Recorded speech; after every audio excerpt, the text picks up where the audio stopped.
Growing up in the 1960s means you remember this. If you grew up in the 1960s, there are things burned into your memory. Sounds, smells, little moments that no one today would ever understand.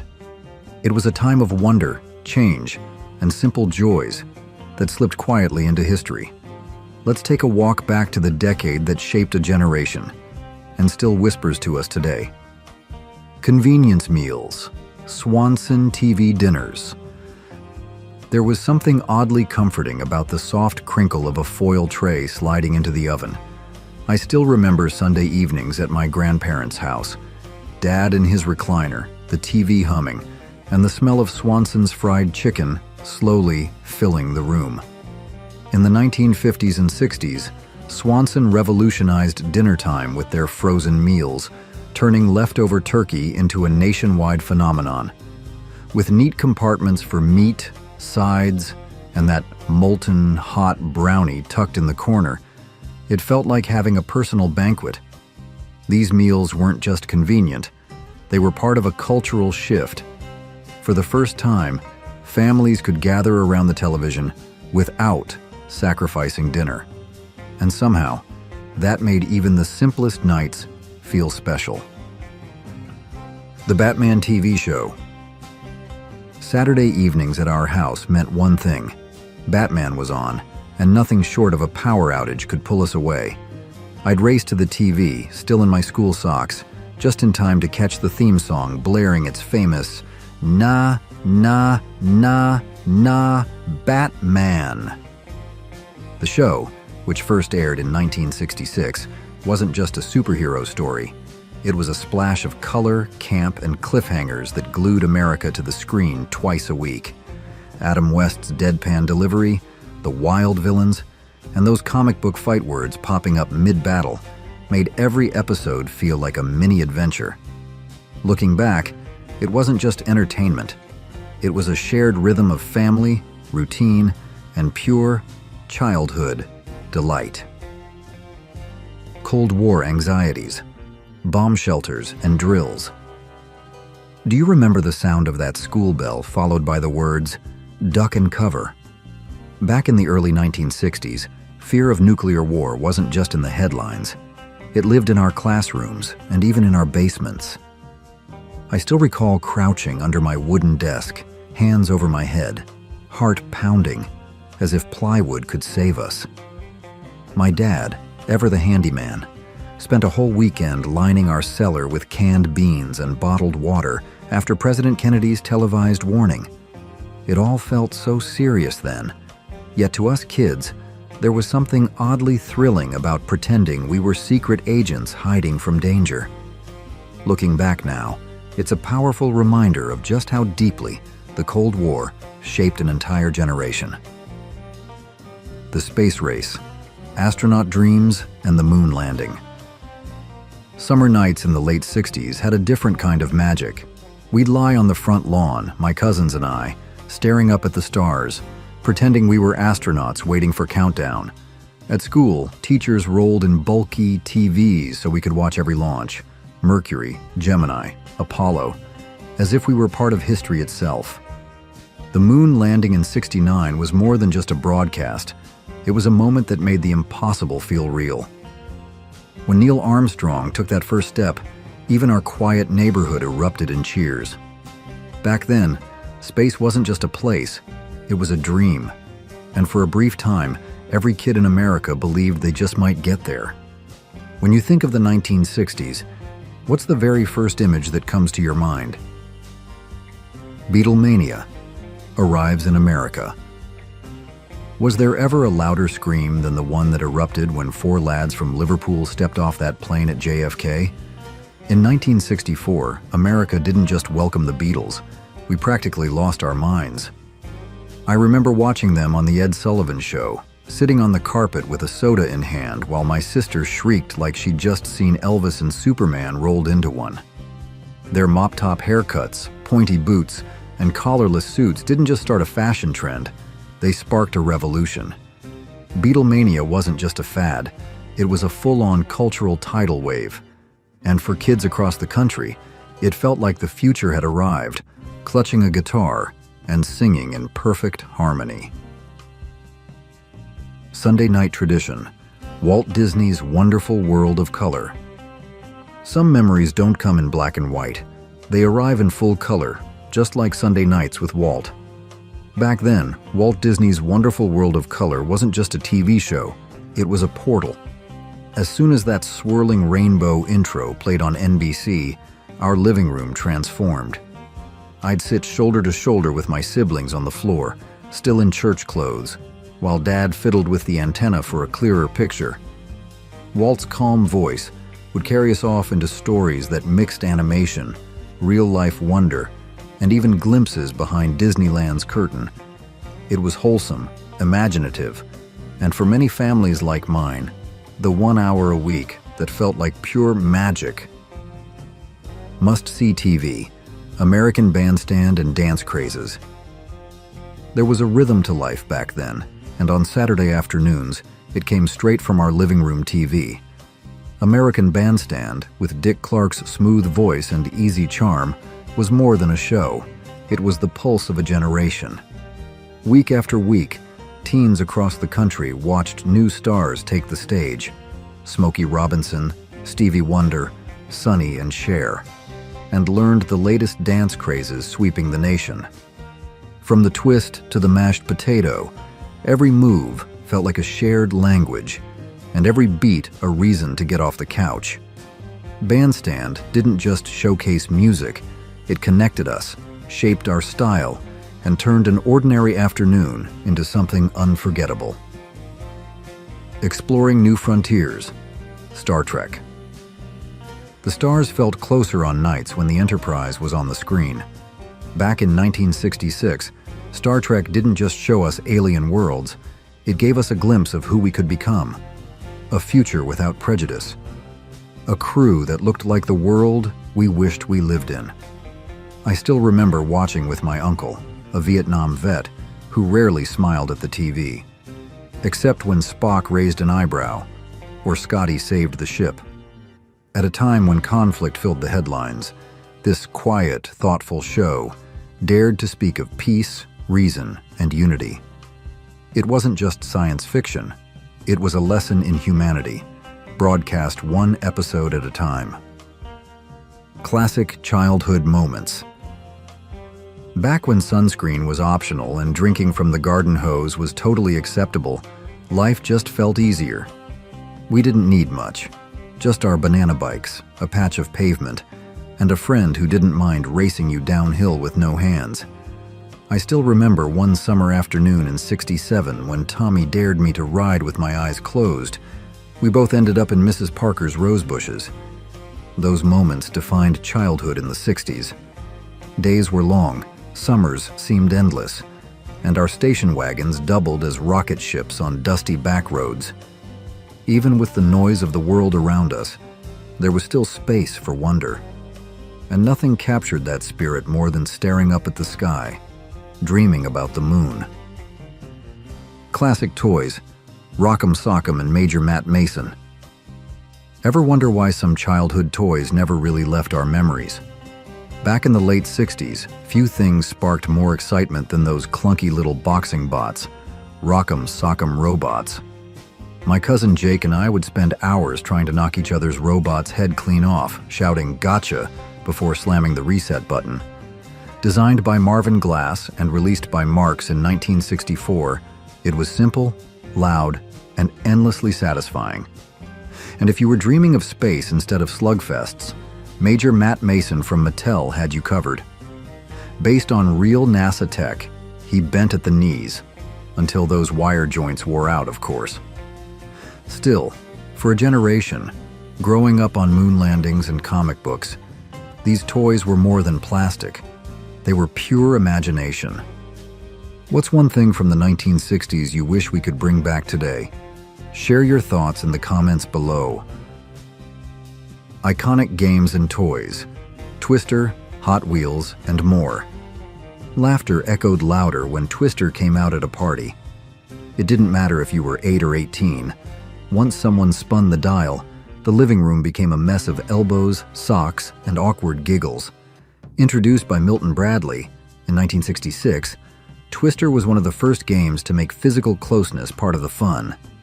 Meanwhile, kids obsessed with speed turned to Hot Wheels, which roared onto the scene in 1968 with metallic paint jobs and snap-together racetracks. And of course, shelves overflowed with Barbies, G.I. Joes, and astronaut figurines inspired by NASA's lunar missions. These weren't just toys. They were fuel for big dreams, small victories, and memories that never got boxed up and forgotten. Roadside dining, Howard Johnson's. Was it really a road trip if you didn't beg your parents to pull over at that bright orange roof? For millions of families cruising down America's highways in the 50s and 60s, Howard Johnson's was more than just a pit stop. It was part of the journey. Known for its promise of consistency, the restaurants boasted 28 flavors of ice cream, cheerful uniforms, and legendary fried clams that somehow tasted even better when eaten in a vinyl booth. The cupola-topped roofs and turquoise signs were like beacons for hungry travelers. And let's be honest, if you scored a cone after dinner, you knew it had been a good day. In a changing world, Hojo's felt like a roadside promise that never let you down. Freedom on wheels, the Schwinn Stingray. Nothing felt quite like that first ride around the block with the wind in your face and no parents in sight. In the mid-1960s, the Schwinn Stingray wasn't just a bicycle, it was a rite of passage. With its banana seat, tall, ape-hanger handlebars, and muscle car swagger, it looked like it belonged on a drag strip more than a sidewalk. Designed in 1963 by Al Fritz, the Stingray was inspired by California kids who had started customizing their bikes to look like motorcycles. Suddenly, every kid on the block wanted one. I still remember the thrill of finally getting mine. Metallic blue, white grips, and a sissy bar that scraped the driveway. That bike didn't just get me places, it made me feel unstoppable. Rolling along, roller skating adventures. You haven't truly known danger until you've gone downhill on metal roller skates strapped to your sneakers with a belt buckle. Back in the 60s, skating wasn't just a hobby, it was a rite of passage. We clattered down sidewalks in skates that rattled like shopping carts, barely held in place by thin leather straps. But we didn't care. The freedom was worth every scraped knee. Those skates, modeled after James Plimpton's 1863 quad-wheel invention, were a bit clunky, but brilliant in design. You could adjust them as your feet grew. And while skating rinks were starting to pop up, the real thrill was in the neighborhood. Dodging pebbles, racing your friends, and hoping the wheels didn't fly off mid-turn. The nightly news, Vietnam, and Walter Cronkite. What happens when the most trusted voice in America says the war may not be winnable? In February 1968, after visiting Vietnam during the Tet Offensive, CBS anchor Walter Cronkite broke from his usual even tone. In a nationally broadcast report, he looked into the camera and called the conflict a stalemate. For many families, mine included, who gathered nightly around the television, it was a turning point. Cronkite wasn't just reporting, he was reflecting the growing doubts in our living rooms. President Johnson reportedly said, "If I've lost Cronkite, I've lost Middle America." That moment reshaped public opinion and showed just how powerful the nightly news had become, not only in informing the public, but in guiding the national conscience. Love taking a trip back in time? Hit that subscribe button, give this video a thumbs up, and we'll keep the nostalgia coming. Kitchen creations, the Easy Bake Oven. When Kenner introduced the Easy Bake Oven in 1963, it wasn't just a toy, it was a miniature dream kitchen powered by two 100-watt bulbs and a child's imagination. With its pastel-colored body and slide-through bake pans, it let kids whip up cookies, brownies, and cupcakes all by themselves. I still remember my little sister proudly offering me her first from-scratch vanilla cake, slightly underbaked, but made with joy. The Easy Bake wasn't about perfection. It was about independence, creativity, and a small, warm glimpse into the grown-up world of the kitchen. And for many of us, it was the first time we felt like real chefs. Astronaut food, Tang and space food sticks. Who knew a glass of neon orange sugar water could make you feel like a space explorer? Tang wasn't just a drink, it was a rite of passage for any kid growing up in the 60s. Thanks to NASA packing it along for John Glenn's 1962 orbital mission, we all believed one sip could launch us straight to the moon. And don't get me started on space food sticks. They looked like brown crayons, chewed like rubber erasers, and somehow tasted kind of like peanut butter, if peanut butter had been freeze-dried by aliens. But we didn't care. If astronauts ate them, we wanted in. For a generation hooked on rockets and moon landings, those snacks felt like edible proof that anything was possible. Snack time fun, Jiffy Pop popcorn. Do you remember the excitement of watching a silver-foiled dome puff up like a balloon on the stovetop? Jiffy Pop wasn't just popcorn, it was a full-blown performance. Invented in 1958 by Frederick Menon, this clever, self-contained pan made snack time feel like science class meets magic show.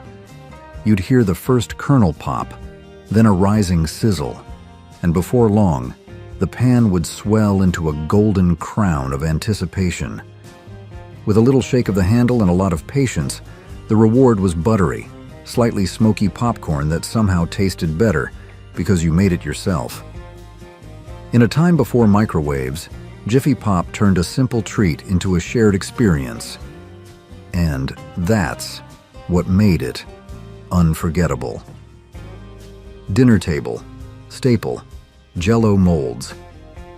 Every family had that one aunt who treated Jell-O like a blank canvas, and the results were unforgettable. In the 1960s, gelatin molds took over American dinner tables, becoming both a visual centerpiece and a conversation starter. Kids held their breath as the dome-shaped masterpiece jiggled onto the plate, half delighted, half terrified.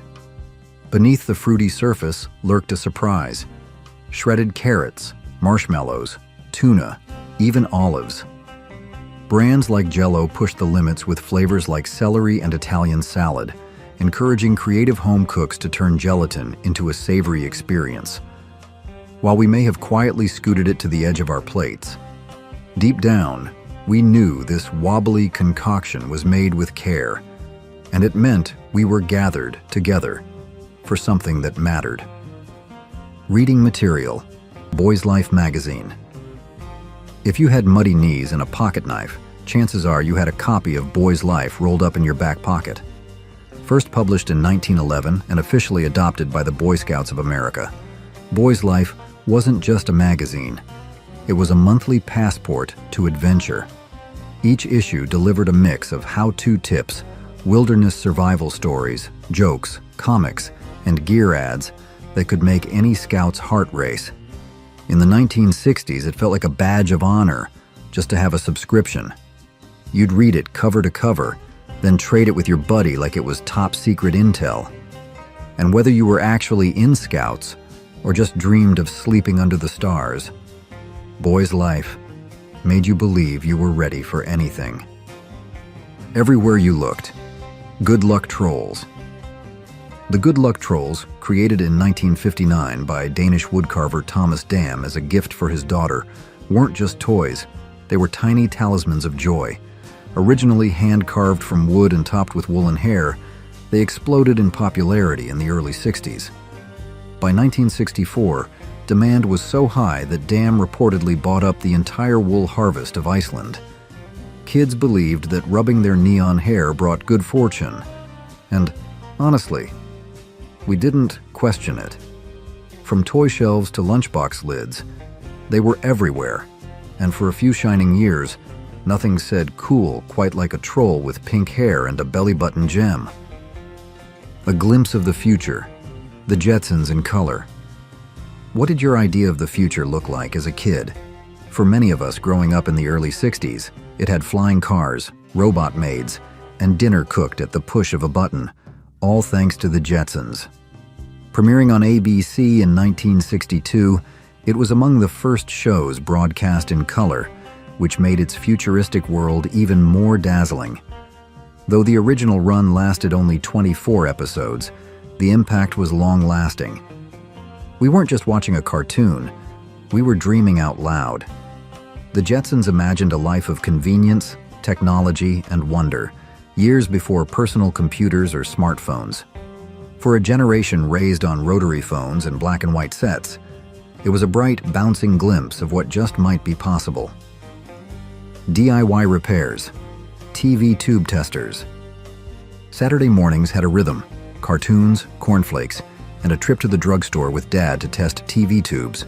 Long before flat screens and HDMI cables, television sets ran on vacuum tubes, and when the picture went fuzzy or sound cut out, chances were a tube had gone bad. Every corner pharmacy seemed to have a self-serve tester tucked near the photo counter, where you'd plug each glass cylinder into the machine, watching anxiously for the needle to move. I remember holding a worn paper bag of tubes while Dad made small talk with the pharmacist. It felt like a mission, grown up and technical. And if we found the bad one, it meant one thing: we'd be home in time to catch the Sunday night movie, picture sharp and sound clear as ever. What's one memory from your childhood that still makes you smile today? Baseball fever, the home run race, and trading cards. If you were a kid in '61, you didn't need soap operas. Baseball gave you more drama than daytime TV. That summer, the country was glued to the Roger Maris and Mickey Mantle home run race, both chasing Babe Ruth's legendary record of 60 in a single season. Mantle was the golden boy, but an injury took him out of the race. Then, on October 1st, Maris smashed number 61 into the books and into history.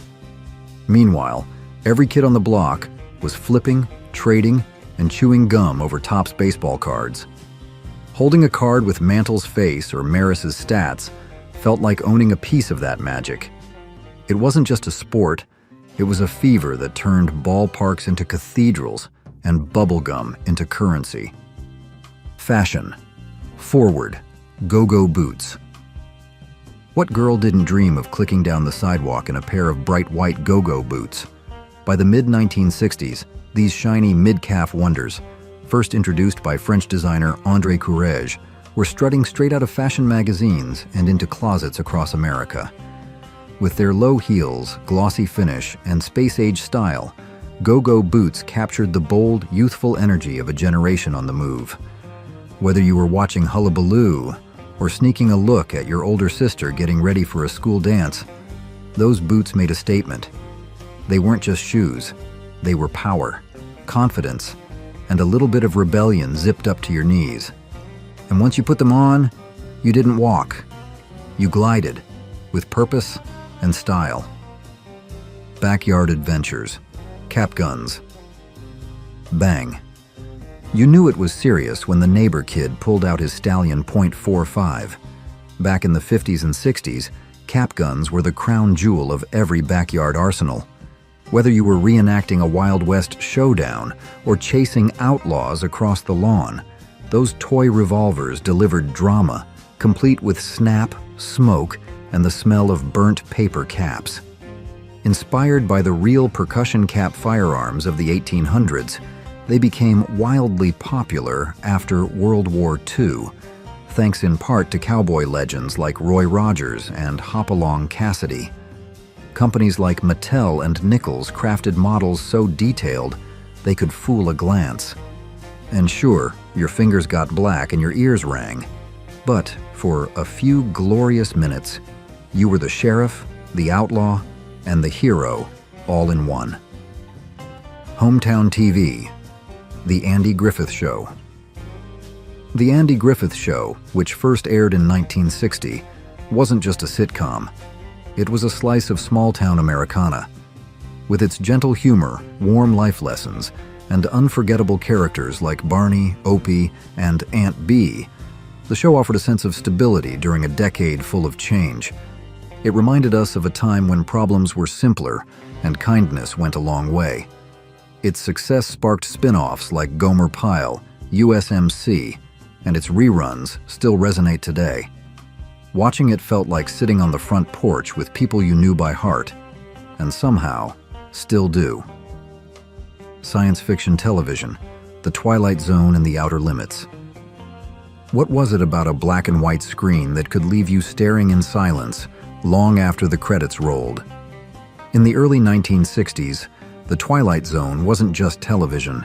It was a portal into the unknown, guided by the voice and vision of Rod Serling. Week after week, it delivered short, haunting tales packed with eerie twists and timeless moral lessons. Just a few years later, The Outer Limits arrived with its unforgettable opening line.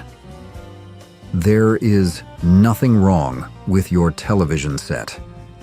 Its stories leaned more into the monstrous and mysterious, often with dazzling effects and moody cinematography. Together, these shows didn't just entertain, they challenged how kids and adults saw the world, sparking imaginations and keeping nightlights on across America. Novelty pets, sea monkeys. Who knew a plastic packet of powder could unlock an entire underwater civilization? Sea monkeys weren't just pets, they were an event. Dreamed up by Harold von Braunhut in 1957, these brine shrimp were marketed as magical creatures that came to life with a splash of water. Their comic book ads, drawn by Joe Orlando, promised kingdoms beneath the glass, complete with smiling, bubble-headed families. What kids actually got was a science experiment in a fishbowl, but that didn't matter. Watching those little specks wiggle to life was pure wonder. Some even made it to space in 1998 with astronaut John Glenn. They were weird, wonderful, and totally unforgettable. Part biology, part fantasy, and 100% 1960s magic in a plastic tank. Do you think kids today are missing out on something we had back then? Catching a wave, surfer music. Sunlight, salt air, and the twang of a reverb-soaked guitar. Surfer music was more than a sound. It was a whole state of mind. It started with the ferocious picking of Dick Dale, the so-called king of the surf guitar, whose 1961 hit "Let's Go Trippin'" sent a tidal wave through youth culture. Then came the vocal harmonies of the Beach Boys and Jan and Dean, whose sunny lyrics turned West Coast beaches into a national dreamscape. These songs weren't just catchy, they mirrored the thrill of carving waves, the freedom of endless summers. And for kids far from the ocean, they offered a taste of California magic through a transistor radio, sparking daydreams that stretched as far as the Pacific horizon. Classic games. Jacks. A small rubber ball and a handful of jacks could turn any front porch or schoolyard into an arena of childhood triumph. By the 1960s, this ancient game, once played with bones by Greek and Roman kids, had evolved into a pocket-sized pastime with shiny metal pieces and a bounce that set the stage for hours of fun. Whether it was onesies or eightsies, each round tested your rhythm and reflexes, and sometimes even your patience. I still remember my sister's victory dance every time she swept the board clean without missing a beat. In a decade racing toward the future, jacks remained a simple, joyful link to the timeless pleasures of play. Bouncing fun. Wham-O. Super balls. What toy could bounce like a rocket and vanish faster than your allowance? The Wham-O Super Ball, of course, a black rubbery marvel that seemed to defy gravity and common sense. Made from a synthetic compound called Zectron, it wasn't just a ball. It was a launch pad for giggles, scraped knees, and wild backyard chases. You'd slam it to the pavement and it'd take off like it had a mind of its own, sometimes sailing over rooftops. Even grown-ups were mesmerized. Legend has it that a Super Ball inspired the name Super Bowl. In a time before video games, this bouncing wonder gave kids something priceless: unpredictable joy and endless motion. Iconic hairstyles. The Beehive. Big hair didn't just mean big style, it meant you were ready to take on the world, one teasing comb at a time. The Beehive was the crown jewel of 1960s fashion, towering with pride atop the heads of stylish women everywhere. With every spritz of Aquanet and carefully placed pin, the Do transformed ordinary mornings into red carpet routines. From diners to dance halls, that conical swirl commanded attention, and for good reason. Popularized by stars like Dusty Springfield and Audrey Hepburn, the Beehive wasn't just a hairstyle, it was a statement. Even moms at the grocery store looked like they might be on their way to Hollywood. It was bold, beautiful, and, if you were lucky, held up for days. 20 things that have become obsolete since 2000. Remember when getting lost meant pulling into a gas station for directions, or when your mixtape lived in a shoebox full of cassettes? In just a few decades, everyday life has changed dramatically.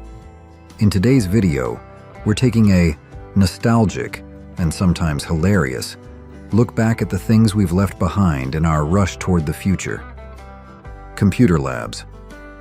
Not too long ago, if you wanted to use a computer at school, you had to make a special trip to the computer lab. These were dedicated rooms filled with rows of desktop computers, humming quietly and waiting to be used. High schools and colleges set aside these spaces specifically so students could type papers, do research, or learn basic computer skills. Back then, having your own laptop just wasn't common, and smartphones weren't even a thing yet. So, if you needed to get online or use software for a project, the computer lab was your only option. You couldn't just whip out a device in class or head to a coffee shop with Wi-Fi. Nope. You had to go to the lab, log in, and get your work done while you were there. Once you walked out the door, your digital access pretty much ended until your next visit. It might sound inconvenient now, but at the time, it was a big step forward from the days before computers were part of everyday life. Today, with laptops, tablets, and phones in almost every backpack and pocket, the idea of a computer lab feels like a distant memory from a slower, more structured digital age. TV static. There was a time when turning on your television didn't guarantee you'd see a picture right away. Instead, you might be greeted by a screen full of fuzzy black and white static, accompanied by a loud hissing sound that could make your teeth clench. It wasn't just annoying, it meant the signal was out, the antenna wasn't aligned, or the station had signed off for the night. That swirling snow was a familiar sight for generations who grew up before cable and streaming took over. Today, if your TV isn't working, it usually means your internet's down. And when that happens, you're not likely to see any static, just a silent, empty black screen. It's oddly sterile compared to the noisy chaos of old TV static. In fact, many younger folks don't even own televisions anymore. Their shows, movies, and even live sports are all streamed straight to their phones, tablets, or laptops through platforms like Netflix, Hulu, or YouTube. That crackling static might seem outdated now, but it was once a strange comfort, a shared experience that told you the problem wasn't just yours.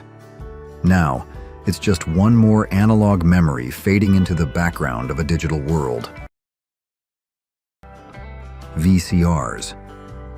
When DVDs hit the US market in 1997, they didn't just bring better picture quality, they changed everything. It wasn't long before the good old VCR, once a staple in every living room, started to feel ancient. Compared to the sleek, shiny DVD, the VHS tape seemed bulky, fuzzy, and painfully slow. Rewinding was a chore, fast-forwarding wasn't accurate, and let's be honest, tapes wore out. Sometimes they'd even get chewed up in the machine, taking your Friday movie night with them.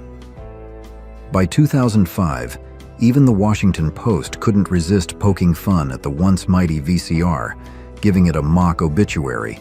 They joked it had died after a long illness caused by chronic technological insignificance and a lack of director's commentary tracks.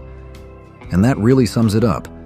DVDs came loaded with bonus features, menus, subtitles, you name it. Suddenly, VHS tapes looked like relics from a forgotten era. What's funny is, VCRs were revolutionary in their time. They gave families the power to record shows, rent movies, and watch them at home whenever they wanted. But like many once great inventions, they eventually faded away, leaving behind a trail of nostalgia and a few dusty boxes of old tapes in someone's attic. 1-hour photo counters. There's something almost ghostly about seeing an old photo processing counter at the back of a pharmacy today. It's like passing by an empty mall, quiet, still, and filled with memories. Once upon a time, these spots were busy little hubs where people dropped off rolls of film, then came back an hour later, excited to see what they'd captured. Back then, 1-hour photo development felt like magic. You'd snap pictures without knowing if they turned out, hand over your film, and wait in anticipation. Would your vacation shots be perfect? Did your birthday pictures come out clear? That short wait built real excitement, and when the photos were ready, flipping through the glossy prints right there at the counter was its own little joy. Nobody imagined it would vanish so quickly. But with the rise of digital cameras and then smartphones, the whole process became instant. No more waiting, no more rolls of film, no more suspense. It's all right there in your pocket, ready to edit and share in seconds. Dot matrix printers. There was a time when the grinding, screeching sound of a dot matrix printer was just part of everyday life. These clunky machines were everywhere. Offices, schools, even home desks. They used rolls of perforated paper with those little holes on the sides, and they worked by striking an ink ribbon to make tiny dots on the page. It wasn't pretty, it wasn't quiet, and jams were frustratingly common, but it got the job done. Fast forward to today, and these relics have all but vanished. You might still spot one tucked away in a dusty corner of a thrift store's electronics aisle, or maybe humming quietly behind the desk at a car rental counter. They've been replaced by faster, quieter, and far more efficient printers. But hearing that old mechanical screech now, it hits differently. There's something oddly comforting about it, like the sound of a rotary phone or the whir of a cassette deck. It pulls you right back to a time when tech was more tactile, more hands-on. Slide projectors. There was a time when slide projectors were the ultimate way to share memories, lessons, or family vacations. These bulky machines were a fixture in classrooms and living rooms alike. Teachers would dim the lights, pull down the screen, and start clicking through slides while students quietly passed notes in the back row. At home, you might be stuck on a couch while your aunt proudly narrated every single photo from her trip to Niagara Falls, photo by photo, while you tried your best to look interested. The projector itself had a presence. You'd hear the gentle whir of the fan, feel the heat radiating off the lamp, and see tiny specks of dust floating in the beam of light. It created an atmosphere, a kind of ritual, that's hard to describe to anyone who never experienced it. Today, photos are shared instantly with a tap. They're edited, filtered, and forgotten in seconds. No more gathering in a dark room, no more clicking through carefully arranged slides, and no more politely nodding through a 200-picture slideshow. Slide projectors were clunky and slow, sure, but they brought people together in a way that few modern devices can match. They were part of a time when sharing meant being there in person.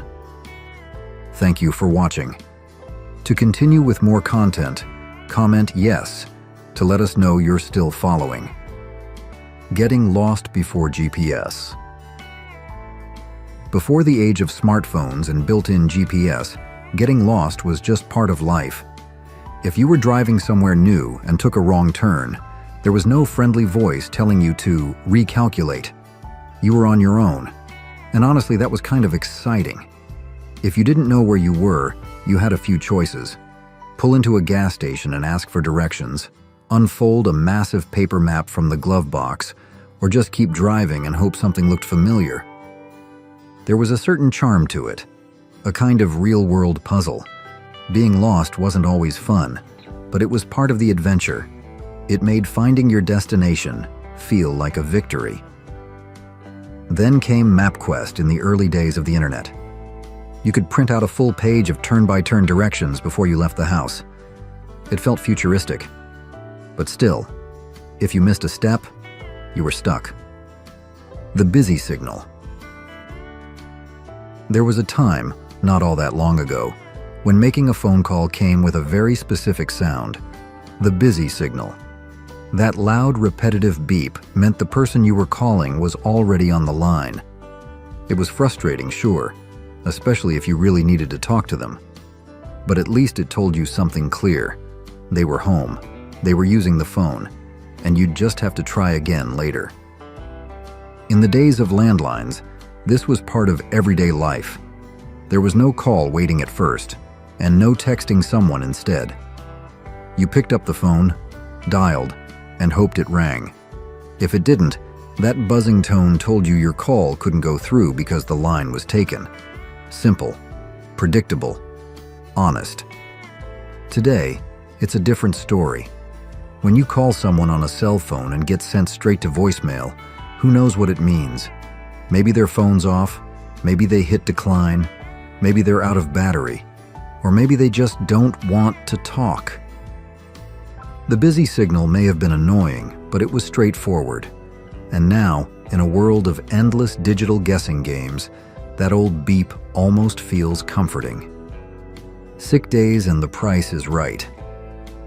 If you grew up before streaming and endless on-demand options, you probably remember what a sick day at home really looked like. You'd stay in your pajamas, curled up on the couch with a blanket, maybe a bowl of soup nearby, and the TV on. But here's the thing. Your choices were slim.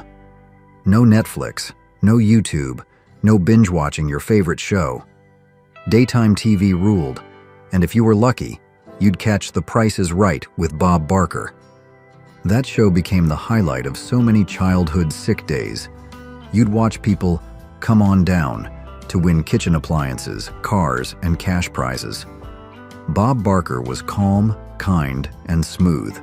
Just the sort of voice you wanted to hear when you were feeling crummy. It was either that, or you had to sit through a soap opera with endless drama you didn't understand, or the local news talking about traffic and weather. Back then, your TV schedule was whatever the network served up. But somehow, it was enough. And now, looking back, those mornings with The Price is Right feel like a warm, nostalgic memory, part comfort, part routine, and totally unforgettable. What's one old-school gadget or habit you wish we still used today?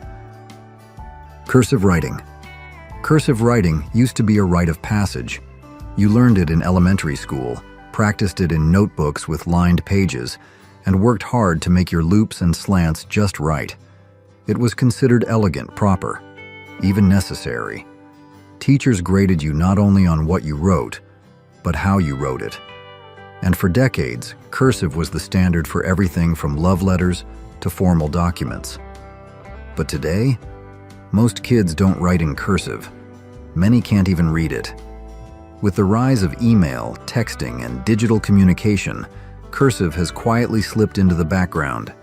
It's no longer taught in many schools, and outside of signing your name, there's not much reason to use it. Typed words are faster, cleaner, and easier to read. And let's face it, autocorrect doesn't work on a handwritten note. Some see the decline of cursive as the loss of an art form, a skill that once connected generations. Others see it as a natural step in a digital world. Either way, cursive writing now feels like a forgotten language. Once essential, now mostly symbolic. And every time we scribble our name at the bottom of a form, it's a tiny reminder of something we used to do every day. Blind dates. There was a time, not that long ago, when going on a blind date meant really being in the dark. You'd get a call from a friend or a coworker saying, "Hey, I know someone you might like." And next thing you knew, you had plans with a total stranger. No pictures, no profiles, no way to scope them out beforehand. Just a name, a time, and maybe a vague description like, "They're really nice," or "You'll get along great." Sure, it was nerve-wracking, But that was part of the fun. You had no idea what to expect. Would there be chemistry? Would it be awkward? Would they even look like the person you pictured in your head? It was unpredictable, and in a weird way, kind of exciting. Fast forward to today, and blind dates are almost extinct. Apps like Tinder, Bumble, and Facebook have taken over the dating scene. You can scroll through photos, read bios, and even chat for days before meeting. It's efficient, convenient, and maybe a little safer. But that old-school thrill? It's mostly gone. Do you still have any of these items, like floppy disks, CD binders, or a landline phone? Floppy disks. Before the word cloud meant digital storage, it was just a cloud. You know, the fluffy thing in the sky that brings rain. If you wanted to save a file back in the day, whether it was a school paper, a spreadsheet, or maybe a pixelated photo, you didn't upload it to the internet. You saved it to a floppy disk. These square plastic disks were once the gold standard of personal data storage. They held a whopping 1.44 megabytes, barely enough space for a single high-quality photo today. But back then, it was all you needed. People carried them around in cases, labeled them carefully, and prayed they wouldn't get corrupted. Inserting a floppy into your computer and hearing that click? That was the sound of progress. But today, floppy drives are completely gone from modern computers, and younger generations may have never even seen one in person. If you still have a few lying around, don't toss them. Seriously, they make great drink coasters now. Funny how something once so high-tech is now just a bit of nostalgic decor. The world may run on cloud storage now, but for anyone who grew up with floppies, they'll always be a tiny piece of tech history. The Dewey Decimal System. Imagine dropping today's tech-savvy kids into a library, no phones, no Google, no digital catalog, and telling them they have to find a book using the Dewey Decimal System. That, right there, might be the most intense reality show ever. Forget obstacle courses and balance beams.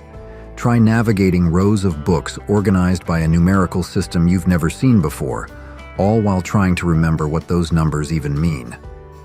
Back in the day, this was how we found information. You'd look up a subject in a giant card catalog. Yes, an actual box filled with little paper cards, and find a string of numbers that pointed to a book's exact location on a shelf. It was part detective work, part scavenger hunt. And while it built patience and research skills, it definitely wasn't fast. Paper cuts were common. So was walking in circles until you finally gave up and asked the librarian. Today, with search bars and AI, the idea of manually finding a book seems prehistoric. But for those of us who grew up with the Dewey Decimal System, it was a rite of passage and a reminder that knowledge used to take a little more effort and a little more blood. Beepers and pagers. There was a time when having a beeper or pager clipped to your belt meant you were important, or at least you wanted people to think you were. In the 80s and 90s, these little buzzers were all the rage. Doctors had them. Business people relied on them. Even teens begged for one just to look cool. When it went off, you'd check the number on the tiny screen, then hustle to the nearest payphone to call back. That was high-tech communication at the time. But flash forward to today, and the beeper is pretty much extinct. Not even old-school drug dealers want to use them anymore. That's how outdated they've become. With smartphones offering instant communication in every form imaginable, calls, texts, emails, DMs, the one-way beep of a pager just doesn't cut it. It's funny to think something so basic used to feel so futuristic. Today, beepers are just quirky relics of a time before everyone was constantly connected. They've been replaced, forgotten, and left in the dust by devices that do it all. Still, for those who remember that buzz, there's a weird kind of nostalgia tucked inside that little beep. Fax machines. There was a time when every office had one, and not just one, but often a dedicated line just for it. The fax machine was a cornerstone of business communication for decades. Contracts, memos, forms, they all zipped through phone lines with that familiar screeching handshake sound. It felt futuristic back then, like something out of a spy movie. You'd feed a piece of paper into one end, and like magic, it would print out on the other side, miles away. But today, most people under 30 have probably never even touched a fax machine. If you still have one sitting in the corner of your office, it's likely gathering dust. Even if you did give out your fax number, chances are no one would use it. Email, e-signatures, cloud storage, they've all made faxing feel like using a rotary phone in a world of smartphones. That said, a few industries still hang on: medical offices, law firms, and certain government departments. But even they are slowly moving on. The fax machine, once seen as cutting edge, is now a relic of a slower, more paper-heavy time. It had its moment, and it served us well. But its era has clearly come and gone. Polaroid cameras. Back in the day, if you wanted to see a photo right after taking it, there was only one way to do it: use a Polaroid camera. These instant cameras were a big deal. You'd snap the photo, the machine would spit out the picture with a satisfying whir, and then came the best part: waiting. You'd gently shake it, even though that didn't actually help, and slowly, almost magically, the image would fade into view over the next few minutes. It wasn't exactly fast by today's standards, but it was lightning quick compared to traditional film. No driving to the drugstore, no waiting an hour or more, no surprise blurry shots a week later. With a Polaroid, you got a real, physical photo in your hands, right then and there. And that was enough to make it feel like the future. Fast forward to today, and kids can take dozens of high-res photos in seconds, scroll through them instantly, delete the bad ones, and add filters, all on a device they carry in their pocket. It's a different world now, full of instant gratification. But there's something nostalgic and almost magical about those old Polaroid moments, when waiting just a few minutes made it feel like a tiny miracle. Landline phones. There was a time when every home had a landline phone, sometimes more than one. They came in all shapes and colors, with cords that stretched across rooms and buttons you had to actually press. These phones were built for one purpose: talking. No apps, no touchscreens, no camera, and definitely no texting. If you wanted to reach someone, you called them, and if no one answered, you just tried again later. No voicemail, no read receipts. Back then, even the internet had to share the line. To get online, you had to plug your computer into the phone jack, listen to that screeching dial-up tone, and wait. And if someone in the house picked up another phone, boom, connection lost. It was slow, clunky, and yes, kind of frustrating. But there was something thrilling about hearing that dial-up sound kick in. It meant you were about to step into a whole new world. Now, we live in a time where phones are tiny supercomputers, always connected and always on. But there's a strange charm in remembering when phones stayed at home, cords got tangled, and just getting online felt like an adventure. It was messy, but it was ours. Cassette tapes and CD binders. For generations, music has always been the soundtrack of our lives.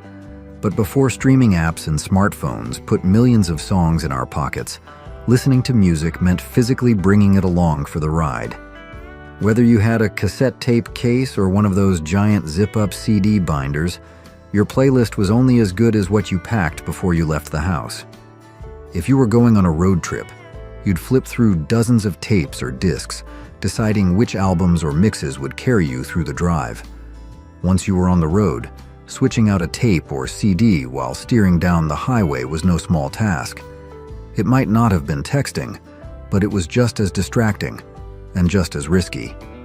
Still, we all did it, fumbling to find the right track or rewind to our favorite song. That was part of the experience. Your music collection was something you touched, carried, and sometimes even showed off. Today, it's all digital, effortless, and instantly accessible. But back then, listening to music was a little more involved. And because of that, maybe even a little more special. It wasn't just background noise. It was something you chose, carried, and carefully. Pocket calculators. Before smartphones took over, if you wanted to do math on the go, you needed a dedicated calculator. These little plastic devices were tiny computers in a sense, but with a single purpose: math. They couldn't send messages, browse the web, or take pictures. They just crunched numbers: addition, subtraction, multiplication, and division. That's all you got. And yet, they were everywhere, in backpacks, office desks, and kitchen drawers. Of course, kids found ways to have fun with them. Typing 8008 and flipping it upside down to make it look like boob was classic playground humor. Type in 7734, flip it, and there you had it. Hell. It didn't take much to entertain us back then, but today, hardly anyone carries around a physical calculator. Our phones have them built in, and not just basic ones. Scientific, graphing, and specialized apps have turned what used to be a single-use tool into a feature within a multi-use supercomputer. The humble calculator had its moment, but like so many once necessary gadgets, it's been absorbed into our phones. Still, for anyone who remembers math class before smartphones, those chunky buttons and tiny screens are a little piece of old-school tech history. Wild magazine ads. If you ever flipped through the back pages of a magazine or a Free City Weekly in the 80s or 90s, you know exactly what I'm talking about. Those wild, often bizarre ads that promised everything from miracle hair growth to discount computer software to mail-order food you'd never dare eat. These pages were packed with tiny squares of bold fonts, grainy images, and big claims. Some were legit, some were questionable, and all of them were fascinating. You didn't scroll. You scanned. You circled ads you liked. Maybe you even tore out the page or mailed off for a catalog. It was low-tech advertising at its weirdest and most wonderful. These back-page ads were a goldmine of oddball culture and a glimpse into what people were selling and buying before the internet came along and swallowed it all. Today, those quirky ads have shifted into your phone. They're targeted, tracked, and tailored to your browsing habits. But they've lost that strange human charm, the randomness, the surprises. And while digital ads are smarter, it's hard not to miss the chaos of flipping through those cluttered pages just to see what odd treasure you'd stumble across. The death of print news. There was a time when getting the news meant walking outside, grabbing the newspaper off your porch, and sitting down with a cup of coffee, or maybe heading to the store to buy the latest issue of your favorite magazine. It wasn't fast, and it definitely wasn't instant. The newspaper was usually a recap of yesterday's news, and magazines. They covered stories from last week, maybe even last month. But we didn't mind. That was just how the world worked. Now, the information highway is always on and always fast. News breaks in real time. A celebrity sneezes, and the internet knows about it before they've even reached for a tissue. We scroll through updates, check headlines on search engines, and get push notifications the moment something happens. That demand for instant delivery has changed everything, and it's been tough on newspapers and magazines. Many have folded, others have gone digital only, and the ones still hanging on, you'll see them at the checkout counter, but rarely in someone's hands.